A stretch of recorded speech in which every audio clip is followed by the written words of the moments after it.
This one is absolutely nuts. This is the review I didn't think I was gonna make. So my daughter wanted a pair of the Asia Wilsons, and I didn't know what size shoe she wore. So I said, hey, there's a Skechers around the corner. Let's go get you sized up. The dude pulled these out, and she was like, yo, daddy, I like these. I'm like, wait, what? These? But listen, absolutely insane deal. These are, I mess with Skechers. They're cute.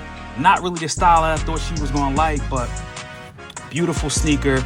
They're going to be cool for kids because my kids destroy sneakers all the time. These are machine washable, so they get dirty. You just throw them in. She's got a little bit of a wider foot, so this is going to be super comfortable for her. And if you know, you already know Skechers are going to be comfortable. So these are going to be cool for them to play in. They're going to be extra flexible.